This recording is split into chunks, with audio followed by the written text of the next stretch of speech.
I'm Julie Alexandria. And I'm Jennifer Mercedes. Between the two of us, we have over 2 decades of experience working in professional sports. We're telling the stories of women who are at the top of their game in sports and business. Welcome to the locker room.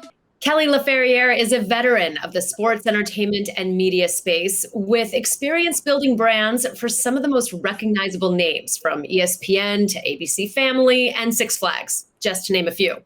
She's currently the Chief Business Officer for A-Rod Corp, and she knows a thing or two about what it takes to not only take a brand to the next level, but also how to get there yourself. Welcome to the Locker Room. This is Locker Room Talk. I'm Julie Alexandria with Jennifer Mercedes, and we would like to welcome Kelly Laferriere. Thank you so much for joining us. Thank you, Julie and Jen. I'm so excited to be here with you guys. This will be fun. Happy to have you. Awesome. Okay, we're going to start off with a quick fire round. We just kind of want to get to know you a little bit. So we're going to throw out some questions, and you answer with the first thing that comes to mind. First of all, I want to know, are you really, truly a Yankees fan? Red Sox, born and bred. Alex and I worked this out in the interview process. It's all good. Would you rather spend your weekends indoors or outdoors? Well, I'm a gamer, and just kidding. No, definitely outdoors. I've played sports my whole life, and that's where I get my best ideas. I can regenerate, whether it's running, biking, swimming, whatever. That's where I like to be. Okay, so since you're an outdoorsy person, the beaches in Venezuela, Dominican Republic, or Mexico, which would you choose? Oh my gosh, Julie, I've never met a beach I don't love. If I had to choose one, I would choose DR because that's where Alex is from, and I've never been. Good choice. Good choice. Street smarts or book smarts? Street smarts if you want to survive, but the smartest and most accomplished people that I know have a combination of both. Absolutely. Okay, so would you rather start a colony on another planet or be the leader of a country here on Earth? Geez, I mean, I know going to space is the thing to do these days, but I feel like we got a lot of problems to solve here, so I'm going to stay put here on Earth. In your opinion, what is the best quality a leader should possess? I would say 3 traits that I've collected over the years that I think represent the best leaders. And when I look at not only Alex, but Mark Shapiro, who was my boss at ESPN and Six Flags and is now the president of Endeavor, George Bodenheimer, former president of ESPN, Patty Sellers and Nina Easton, founders of Sellers Easton Media. All of these people I've been able to see sort of how they think, how they are able to accomplish things. So there's 3 things. The first is integrity. I think a real leader is able to bring their most authentic and true self to work every single day. The second is somebody who's innovative, who can see around corners and anticipate what changes are happening in a certain industry, in a certain company. Even as a person, how can you innovate to improve every day? And then the third is somebody who can best articulate the mission and vision and values of an organization so that it is so clear from the top to the bottom that everybody gets in line and follows and executes. Love that. Thank you for that. I'm going to take that one with me. That was awesome. Okay, so your business partner is the company's namesake. Not every day that you have a colleague who happens to be an international sports superstar, a World Series winner, and just a veritable mogul in and of himself. So how did the partnership and the position come to be? So Alex and I first met when I was working for a media company that he had hired to do some work for A-Rod Corp. And at the time, they were putting together a bid for the New York Mets. And Alex saw that my background was not just about media, but also sports and acquisitions and running teams and organizations. And he saw a need for that at A-Rod Corp. And I would say that I saw a leader who was not only humble, but super smart, lifelong learner, somebody who took notes in every meeting, called on like the least unsuspecting person, who had ideas and thoughts that he wanted to hear from. I really was impressed with the way he led, the way that he motivated, and it resonated with me. And I also would say that I loved the way that he built a diverse and talented team. So all of that made sense, and it's been a real win-win. Now, Alex has proven that he's so much more than his baseball stats and World Series rings. How have you helped shape the framework of A-Rod Corp to cover investing, startups, real estate, entertainment, etc.? Well, look, Alex is as active off the field as he was on the field. I mean, he obviously had great success as a player, and his ambition far exceeds, his historic accomplishments. He's definitely not resting on his laurels. I think we feel that every day, and we share in that sort of motivation and ambition. One of the things that always impressed me was how he built A-Rod Corp as an active player, and on the foundation of real estate and real estate investments. And, since then it has grown into not only real estate, but venture. We have a SPAC called Slam Corp. We have a media and partnerships division. We've got, he's now part of the ownership group of the Minnesota Timberwolves. And he recently launched a venture fund with his partner, Mark Laurie, called VCP. So anyhow, there's a lot going on. And as chief business officer, I do a lot of different things, but I like to think of it in three big categories. The first being strategic leadership and operations, and really just helping create a structure around what we do, why we do it, and creating a path for development and feedback, within our team. The second would be investments, and obviously we've got a lot of big stakes out there, and keeping an eye on the big picture, making sure that we are delivering and also receiving the best ROI on all of these investments. And then the third would be media and partnerships, and building, not only helping to build Alex's brand, the A-Rod Corp brand, but all of the content that we're doing under the banner of A-Rod Media. Alex clearly has his ESPN and Fox broadcasting presence that's out there. We also have the Corp, his podcast, and Shark Tank. And then there's also a very exciting new show on the horizon that, stay tuned for that. Well, looking forward to seeing that. Yeah, I will say I would love to just shout out the diversity of our team. Aside from the diversity of what I do every day, I love the diversity of our team. And he's also built, a management team that includes strong women. He's got a woman running real estate, a woman running venture, and the entire team makes A-Rod Corp better every day. And that's something that I really and I want to shout you out, actually. I hadn't had a chance to do this, but I know during the pandemic, A-Rod Corp, through the real estate that you guys own, were able to do some programs helping the residents of some of the buildings as far as work outreach and some of those programs that helped people to get jobs during the pandemic. I saw an article on it, and I want to applaud all of you who took that initiative and saw the need. And instead of being, at the end of the day, wanting that dollar, really trying to look for how do we help our people. And I just want to applaud you for that.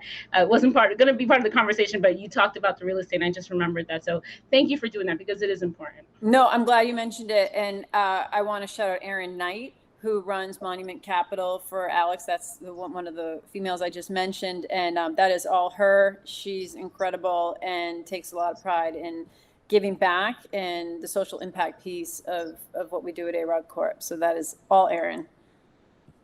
That's awesome.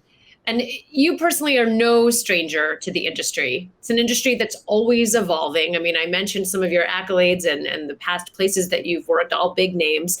So what has been, would you say, the one constant when it comes to a tenet of success? I know you mentioned some of those things that make a great leader, but if you had to pinpoint one thing, since way back when you started ESPN, what is that thing that has been continuous through all the places that and all the people that you've met, through all the places you've worked, that you can pinpoint as, okay, that's something that someone who is successful or is a leader that they possess? Mm-hmm. I'm really hard at the one thing, Julie. I've got a few, but if I had to pick the number one thing, it would definitely be work ethic, and that's something that I learned from my father. He's 84 years old. He owns funeral homes in the greater Boston area, and to this day wakes up every day bright and early, wears a suit to work, and will never quit, you know, and that I've learned that from him, that sort of internal discipline and desire every day to do your best and succeed and carry everybody around with you, which is the second piece of mine, which is team. And, you know, I've always loved being part of a team, working with other people in service of a larger goal. To me, that is the most fun. My favorite quote is teamwork makes the dream work. And it's true. You know, for me, that's my sport. It's fun. And when you can accomplish those goals that you never thought were possible, there's nothing more satisfying. Your ascension through the corporate world is truly something to be proud of. What advice would you give any woman, particularly in this environment, taking into account that so many of us have hit a reset button on life, career, education after the pandemic? The one thing I always say to women is stay in the game. You know, what it may not be the perfect job, it may not be the perfect circumstances, but gain experience, build relationships. You never know where it could lead to. And that is, I think, one of the most important things. We all sort of aim for perfection. But sometimes you just need to keep your toe in the water while you're managing other aspects of your life. The second thing I would say is ask for what you want and know that you can do it. You know, I have a very distinct memory when I was at ESPN in the programming and acquisitions department. It's hard to believe it was 20 years ago because it's so vivid still in my mind. But I was on the phone with my cousin Christine, who is the CIO now of Advent Capital and has been a real role model for me and had a great career herself. And I had let her know that the NFL account had sort of opened up. And that was something that was like my dream, to manage the NFL for the Walt Disney Company and ESPN. And she said, oh, you're going to hang up the phone and you're going to walk into your boss's office and let him know that you want it. And I was like, I can't do that. What are you talking about? And she said, no, you're going to hang up the phone and you're going to walk into his office and you're going to let him know that you want it. And so I just remembered so clearly I did. And I went into John Wildhack's office and I think I probably just like blurted it out. I want the NFL. But anyhow, it came to be. And that was a real pivotal moment in my career. And also just such a important lesson to know, like, I can do this. And if that little voice inside of you is saying it, then go for it. And then the last piece of advice that I received from Patty Sellers, my former colleague who worked at Fortune magazine for 30 years and started her own company, Sellers Easton Media. She has a quote that's been widely distributed, but careers are a jungle gym, not a ladder. And the reason why I think that's relevant, and particularly I think for women, you know, at different stages of life, is that jungle gyms represent sort of exploration and building different muscles and going in different directions and trying new things. And ladders are very linear. It's like up or down, on or off. And I think we just need to open our mind a little bit in terms of what careers can mean for women and how we can make them, you know, work for us. Kelly, that's awesome. Julie, you and I have had this conversation, I mean, as recent as a couple of days ago, as far as how we as women need to change that mindset and hit that reset button about, you know what, men have been doing this all their lives as far as asking for what they want and not being afraid of what the answer might be or getting that, you know, some backlash. They do it all the time and it doesn't matter. So we need to definitely hit that button and say, we can do that as well. So thank you for saying that because it is important and good for you. Yeah. And I think also to that point, Jen, I think that when you do frame it in your mind and you visualize it as a jungle gym, I love that image because I think it would allow us, especially as women, I mean, anybody could take that advice, but I think it would allow us as women to have a little more grace with ourselves. Because so oftentimes we compare ourselves to other people and we look at success as I booked that job, I'm on this network, I have, you know, those letters behind my name at such and such network. But sometimes those shows get canceled. They don't work out, or a new, you know, president of broadcasting comes in and cleans house and brings someone else in. And all of a sudden you find yourself live at 5 one day. And then you're in the aisle of the grocery store doing your shopping at the same time you would have been getting your makeup done in the makeup chair. So at that point, if you do see it as, okay, I'm going to go and grab this bar instead, I think it would allow us to take more time and to be a little more gentler with ourselves, because I don't know about you guys, I'm very hard on myself. And if I'm not working, I think that I need to be doing something else, or I need to figure it out so quickly. But I love that jungle gym ideation, because it is true. Nobody's career, and the great Tyra Banks said it. Nobody's career goes like this. Mm-hmm. Career will go like this. And it's true, because if your career did go like this, at a certain point there would be a drop and it would be a long way down. So thank you. You can definitely take more risks, if you just lighten up that pressure a little bit and see the broader picture and what's out there. Absolutely. So as Chief Business Officer, I love saying that too. Your title is delicious. As the Chief Business Officer of A-Rod Corp, I would imagine that you're also always on the lookout. I know you mentioned a lot of the different ventures that you guys are focused on right now, but I would imagine that you're also looking for the next latest and greatest. And as creators, as talent, we are always looking to serve and to please that hunger and appetite from networks and from companies to create the next best thing to get picked up. So what would you say you're looking for right now? What are you on the lookout for as far as up and coming talent? Geez, as it relates to companies, we like to focus on the categories where we have a right to play, so that would include sports, media, entertainment, consumer tech, health and wellness, real estate, obviously. And, companies that have a clear path to profitability, that can scale, where we have a strong expertise and network that we can tap into that can open even more doors. I mean, there isn't a person on the planet that Alex can't pick up the phone and call. And we've seen, even with the companies we've been involved in, the exponential growth right away that he can offer. So all of that matters. We like to find alignment, and people are just a huge part of the equation. With the new fund that Alex and Mark Laurie just started, it's called VCP, which stands for Vision, Capital, and People. And those are the fundamentals. I mean, it sounds so simple, but we like to adopt that as well when we're looking at companies and opportunities, whether it be in investments or media or what have you. And, particularly with people, I would say we look for, EQ and IQ. That's clearly important. People who reflect the A-Rod Corp values. So that's meritocracy, integrity, transparency, and teamwork, like I mentioned before.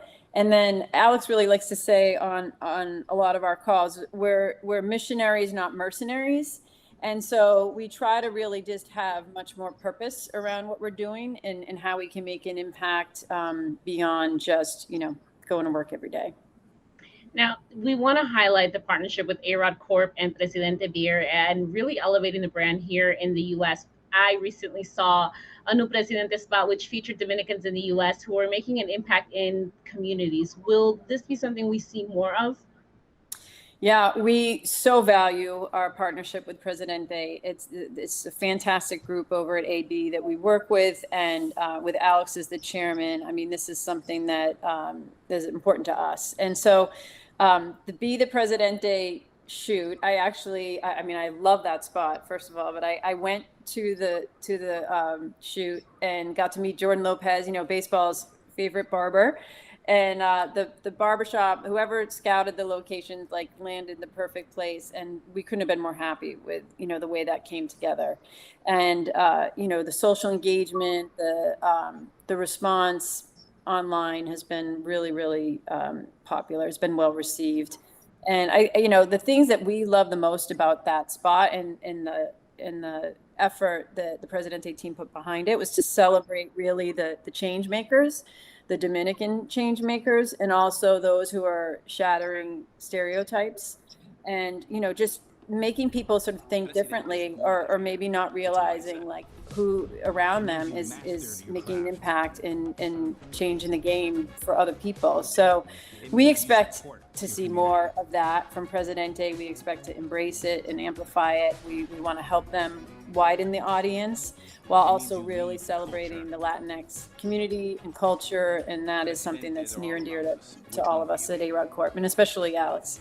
Yeah, I want to say that I was actually on a meeting prior to this, and I brought you guys up as one of the brands that was doing it right. And like you said, like having the Dominicans, but having the right Dominicans. And it was so good when it came out, and it was during the All-Star game.